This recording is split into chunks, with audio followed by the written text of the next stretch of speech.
사랑하는 여러분, 지난 한 주간을 살아오시며 참 수고가 많으셨습니다. 많은 변화가 있었죠. 한 주간 동안 많은 변화가 있었습니다. 아마도 가장 큰 변화, 그 변화의 중심은 우리 심경의 변화일 듯합니다. 두려움과 불안이 엄습해 왔고, 또 우리가 외부 출입도 자제하게 되었죠. 그리고 사람과 사람의 만남도 조심하게 되고, 생활 반경이 무엇보다도 굉장히 좁아진 것 같습니다.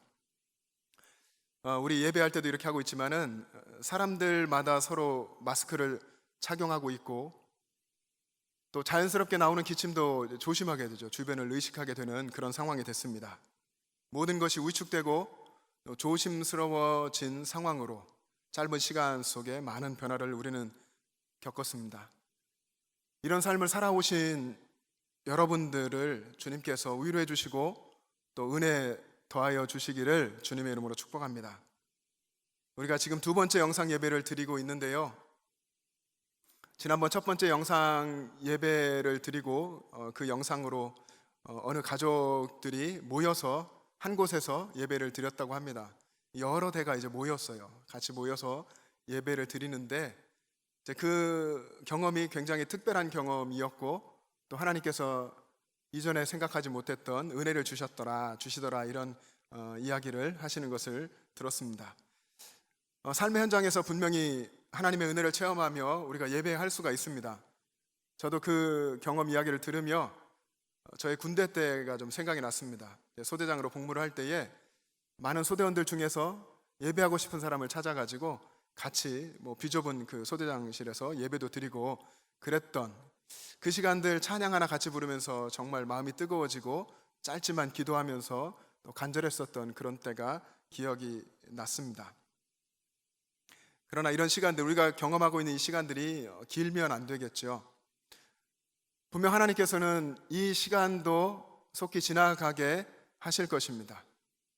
이 또한 지나갈 것인데, 문제는 지금 여기에서 우리가 어떻게 살아갈 것인가, 우리가 여기에서 어떻게 믿음을 지킬 것인가 하는 것입니다. 저는요, 저와 여러분이 살아가고 있는 오늘 이 시대, 여기 이 지역에 이런 일이 이루어진 것, 여기에 중요한 두 가지의 의미가 있다고 생각합니다. 첫 번째는 하나님의 훈련이라는 것입니다. 하나님이 우리를 훈련하신다고 하는 것이죠.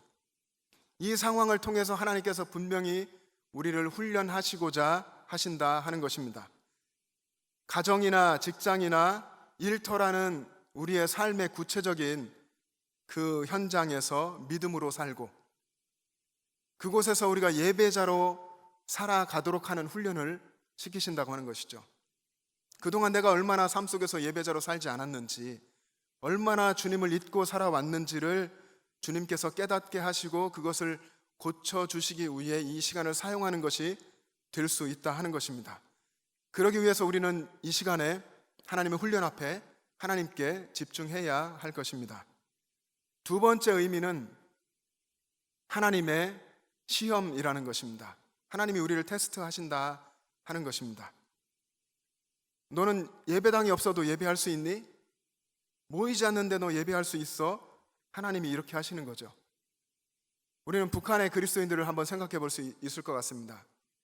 그 박해와 고통과 괴로움 속에서 숨어서 신앙생활을 하는 그 북한의 사람들을 한번 생각해 보십시오. 그 상황 속에 내가 처한다면 나는 정말 예배하는 사람이 될 수 있을 것인가? 나는 그 속에서도 주님 한 분만으로 만족하고 내가 입술을 벌려 찬양할 수 있는 시간이 있다는 것만으로도 기뻐하며 감격해하며 그렇게 신앙생활 할 수 있는가 하는 것을 하나님께서 보시기에 원하신다 하는 것입니다. 우리가 경험하는 이런 불안함과 이런 두려움 속에서도 신앙을 지킬 수 있는가, 그런 진정한 뿌리가 있는 신앙인인가 하는 것을 주님이 테스트하신다 하는 것입니다. 그런 질문을 주님께서 우리에게 던지시고 우리를 시험하는 시기가 아닌가 생각합니다. 우리를 사랑하셔서 우리를 훈련하시고 우리를 시험하시는데, 이 상황 속에서 우리는 우리 스스로에게 한번 질문을 던져보아야 할 것 같습니다. 나는 과연 나의 삶 속에서 신앙인인가? 나는 혼자 있을 때에도 아무도 나를 보지 않고 내가 하나님 앞에만 서 있는 그때에도 나는 정말 신앙인으로 사는가 하는 것입니다. 내게 있어서 신앙이 가장 최우선인가? 나는 무엇보다 신앙을 먼저 생각하는가? 이런 것을 스스로에게 질문해야 될 것입니다. 또 내 속에 정말 하나님을 향한 갈급함이 있었는가? 난 정말 하나님을 갈급해하고 사모하며 살아가는가 하는 질문이 우리에게, 나 자신에게 던져져야 할 것입니다. 여러분, 하나님께서는 이 상황과 이 시대 속에서 여러분을 훈련하시고 또 시험하고 계십니다. 왜 그렇게 하십니까? 우리가 진정한 믿음의 사람으로 살아가도록 하기 위해서 그렇게 하시는 것입니다. 오늘 우리의 이 상황 속에서 주님이 원하시는 신앙인의 모습이 어떤 것일까를 생각하면서 여러 성경의 본문들을 보면서 오늘 우리가 함께 읽었던 오늘의 본문을 묵상하게 됐는데요. 이 말씀을 묵상하면서 이전에는 느껴보지 못했던 새로운 것들을 생각하고 느끼게 됐습니다. 오늘 이 말씀은 성경의 여러 하나님의 말씀 중에서도 정말 제가 좋아하는, 늘 이렇게 품고 있고 싶은 그런 말씀인데요. 특히 여러분도 그러시겠지만 여기 물된 동산이라는 말, 물이 끊어지지 아니하는 샘이라고 하는 이런 말을 굉장히 좋아합니다. 제가 그렇게 되기를 원하고, 하나님 앞에서 그런 사람 되기 원하고, 또 우리 가정이 그러기를 원하고, 또 여러분과 여러분의 가정과 또 우리 교회가 그렇게 되기를 원합니다. 이 말씀을 생각하면 어떤 그림이 이제 그려지는 것 같습니다. 마치 천지 창조하는 그런 모습과 같이 성령의 생수가 쫙 흘러와서 모든 것이 살아나고 풍성해지는 그런 피조 세계를 머릿속에 그려지는 그런 말씀입니다. 구약 성경에서 물은 성령을 의미합니다. 특별히 에스겔 47장에 보면 성령의 생수가 하늘의 성소에서부터 시작해서 흘러가면서 모든 것을 살리고 회복시키고 새롭게 만들어갑니다. 이런 역사가 흘러가는 물된 동산, 그 성령의 물이 끊어지지 아니하는 샘, 이 모습이 여러분과 여러분의 가정과 우리 영천제일의 모든 식구들, 이 교회 공동체에 될 수 있기를 주님의 이름으로 축복합니다.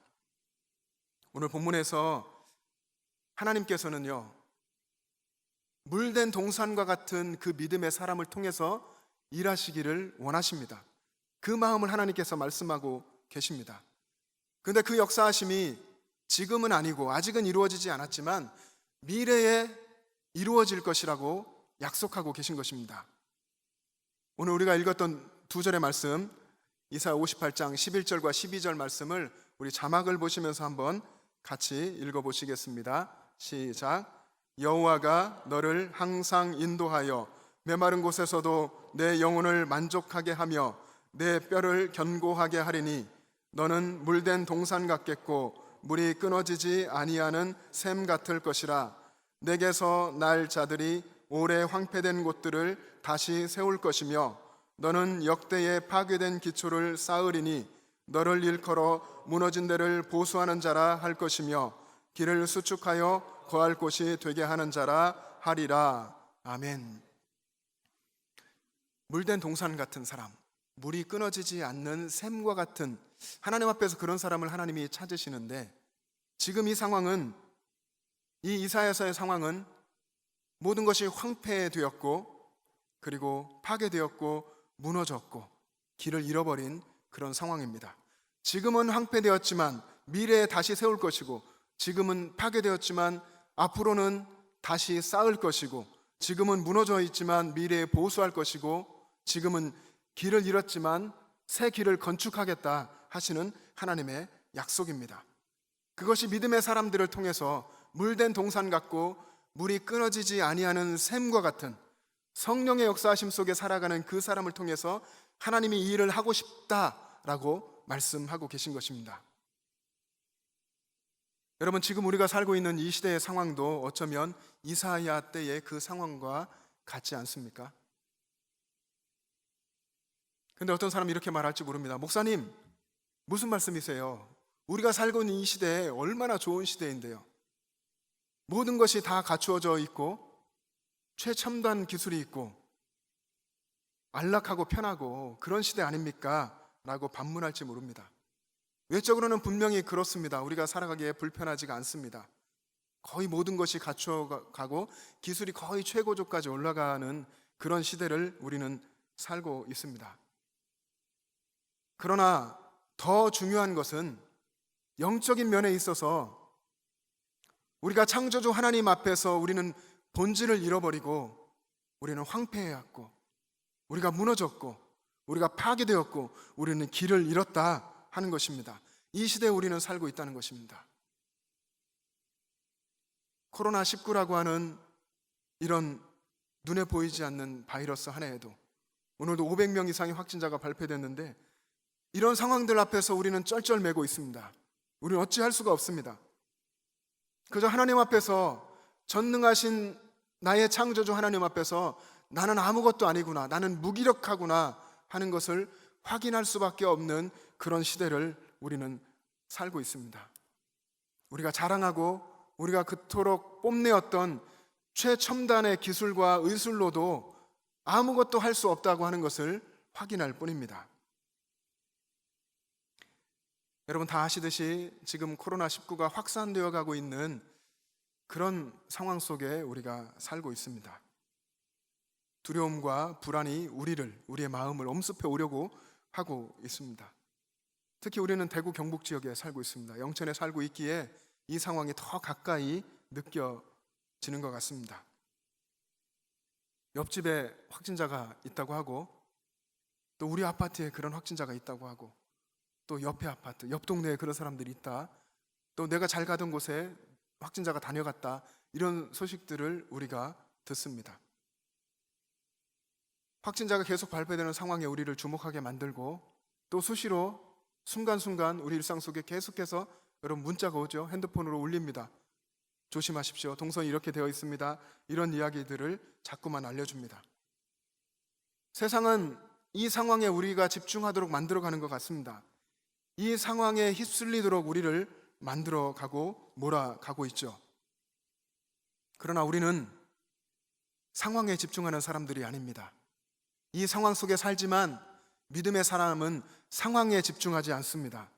이 상황 너머에서 일하고 계시는 하나님, 이 모든 것을 크게 주관하고 계시는 그 하나님을 바라보면서 그 속에서 하나님의 뜻을 찾고 하나님의 뜻을 따라 살아가는 사람이 믿음의 사람인 줄로 믿습니다. 우리는 우리 앞에 펼쳐진 상황, 지금 우리가 보고 듣고 있는 이 사회적 현상들을 바르게 해석할 줄 알아야 합니다. 그 바른 해석 속에서 바른 행동을 할 수가 있고 그 속에서 믿음의 행동을 할 수 있게 되는 것입니다. 여러분, 이 상황들을 말씀으로 해석하고 성경적으로 우리가 판단하고 믿음으로 이해할 때에 우리는 그 속에서 하나님의 뜻을 발견하고 하나님의 뜻을 따라서 실천하며 살아갈 수가 있습니다.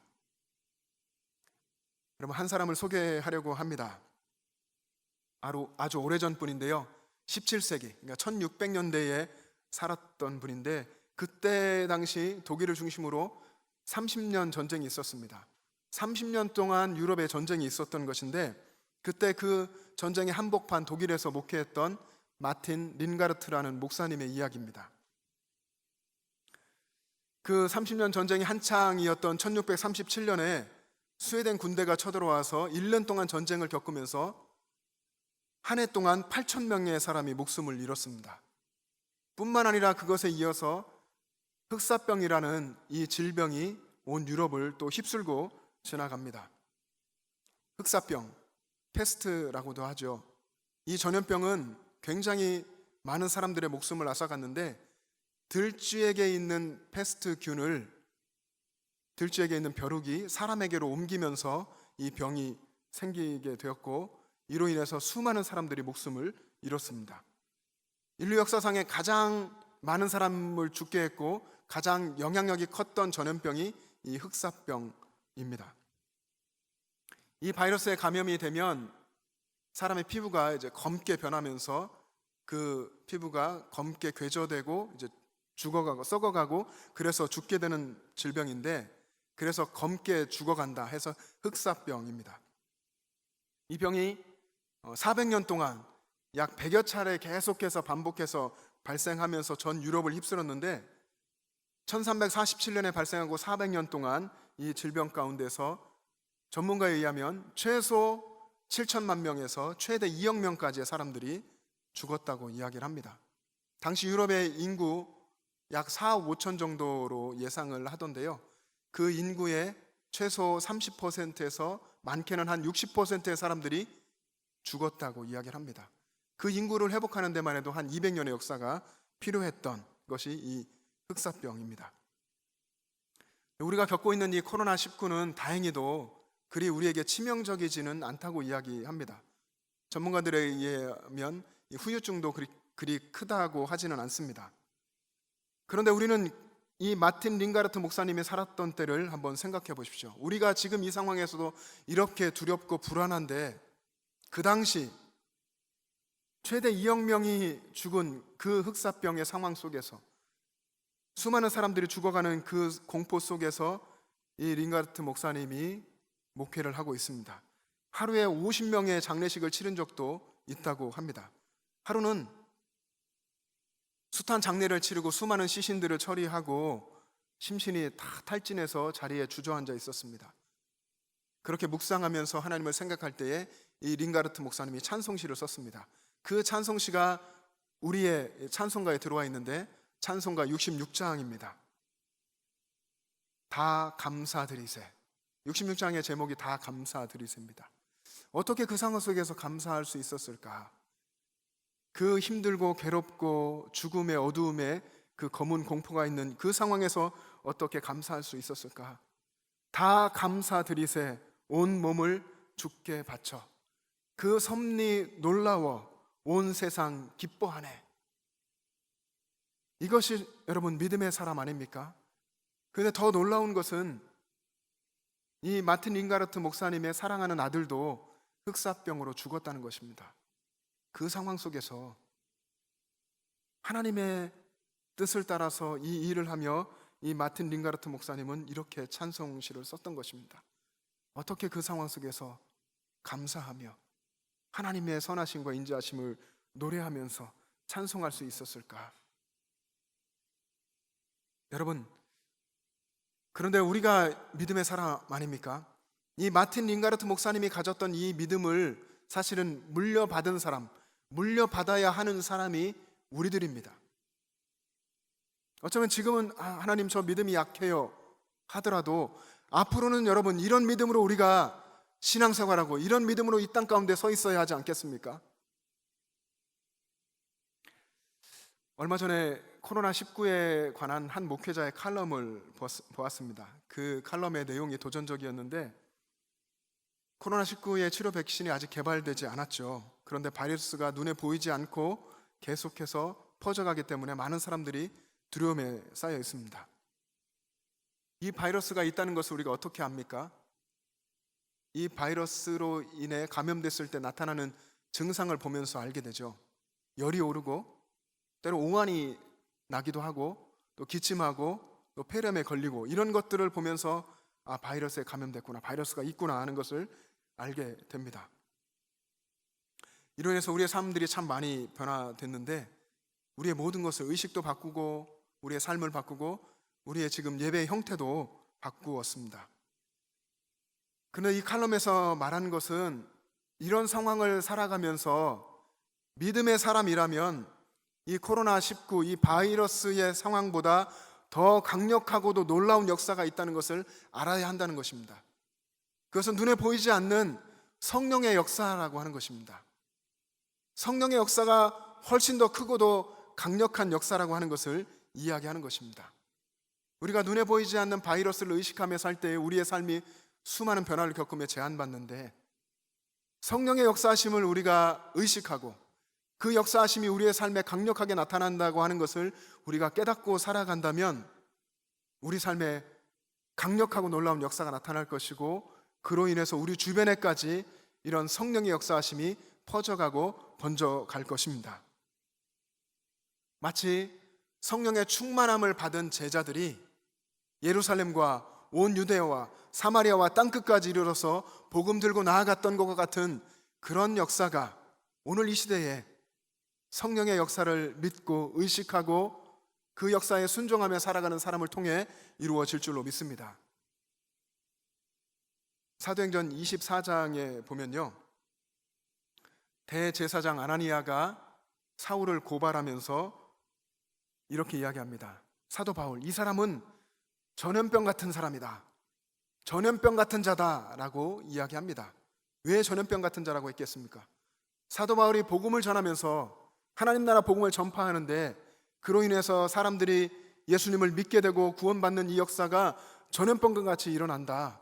사도 바울이 가면서 많은 사람들이 살아나더라, 수많은 사람들이 살아나더라, 성령의 역사가 일어나더라 하는 것입니다. 우리가 우리의 삶에 지금 보이지 않는 이 바이러스의 역사만 의식하고서도 그것에 조심하기만 해도 우리 삶이 이렇게 놀랍게 변화됐습니다. 그런데 보이지 않는, 그러나 너무나 확실하고 우리를 구원하시고 우리 삶에 살아 역사하시는 이 성령님의 역사하심을 우리가 확신하고 그것을 의식하고 그 성령의 역사와 부르심에 순종하면서 살아간다면 우리의 삶이 얼마나 놀랍게 변화되겠습니까? 여러분들의 삶이 성령의 임재 안에서 이렇게 변화되기를 주님의 이름으로 축복합니다.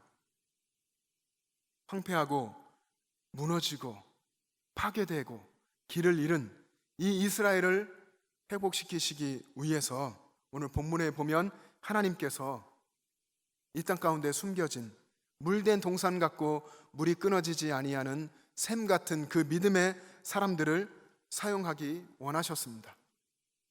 물된 동산 같은 사람, 물이 끊어지지 않는 샘과 같은 사람, 성령의 역사하심을 통해서 구원받고 그 역사를 흘려보내는 그 사람을 통해서 이 땅을 새롭게 하고 회복시키시기를 원하셨던 것입니다.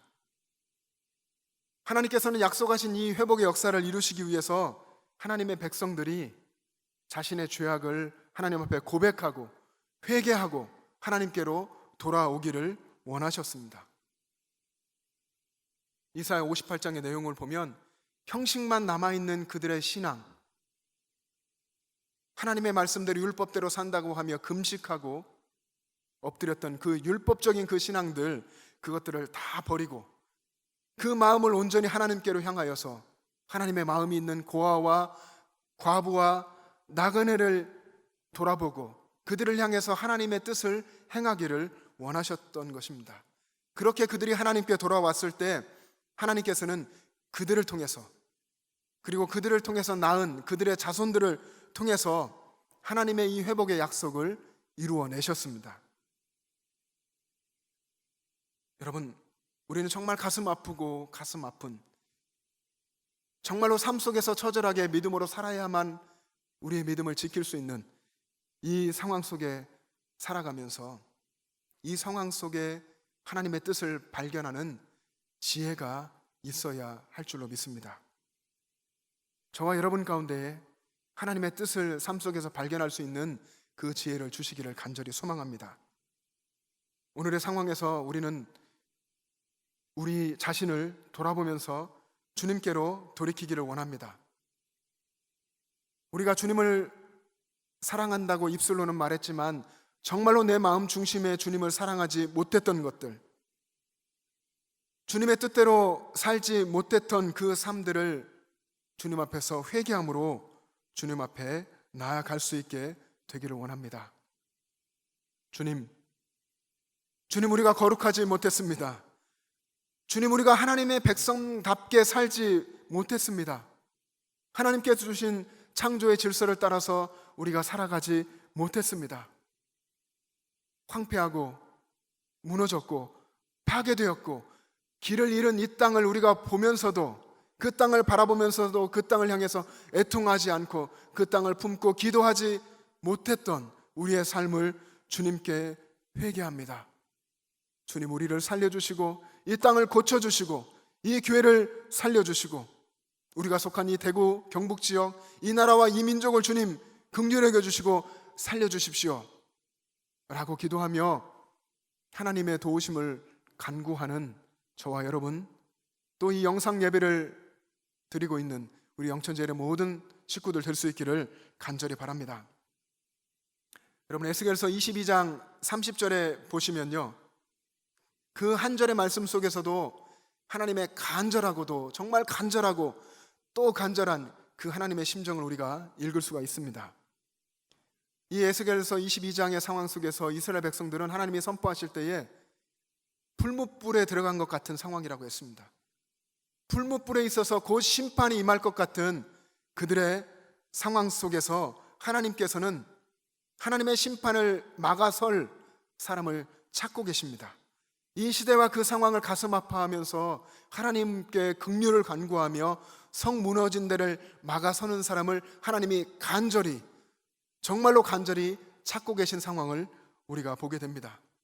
성 무너진 데를 막아서는 사람, 하나님을 섬기며 하나님을 예배하고 하나님과의 올바른 관계와 하나님 보호하심 아래 살아가는 그 성 안에 있던 그 상황들이 무너지고 하나님을 더 이상 섬기지 않고 예배하지 않고 하나님 관계가 흐트러져 있는 이 성 무너진 상황에서 그것을 막아서서 하나님의 긍휼하심과 도우심을 간구하는 그 사람을 하나님이 찾으시는데, 찾고 찾아봐도 하나님이 찾을 수가 없더라 하는 것이 에스겔서 22장 30절의 말씀입니다.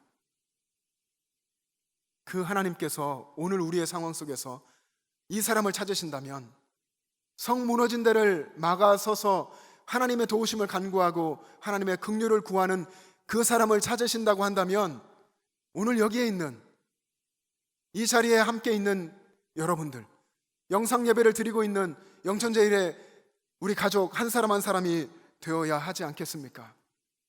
하나님의 구원과 긍휼하심과 하나님의 회복을 구하면서 성 무너진 데를 막아서서 애통해하며 기도하고 하나님을 찾는 그 사람, 믿음을 잃고 황폐하고 파괴되고 무너지고 길을 잃은 이 시대를 마음에 품고 하나님의 마음으로 고통스러워하며 애통해하며 우는 사람이 우리가 되어야 하지 않겠습니까? 여러분, 저와 여러분 모두가 이 시대의 고통과 아픔을 마음에 품고 함께 울며 함께 기도하고 하나님의 도우심을 구하기 원합니다. 하나님의 심판의 역사하심이 분명 신천지 이단을 향하고 있을 수 있습니다. 그러나 우리는 이런 좁은 시야가 아니라 하나님께서 오늘 이 시대에 어떻게 역사하시는지, 또 작게는 나를 향하신 하나님의 뜻은 무엇인지, 내가 이 시대에 어떻게 살아가야 하기를 원하시는지 하는 것을 우리가 생각하면서 하나님의 회복하심과 긍휼하심을 간구하는 사람 되기를 원합니다. 성 무너진 데를 막아서서 하나님의 긍휼을 구하는 사람 되기 원합니다.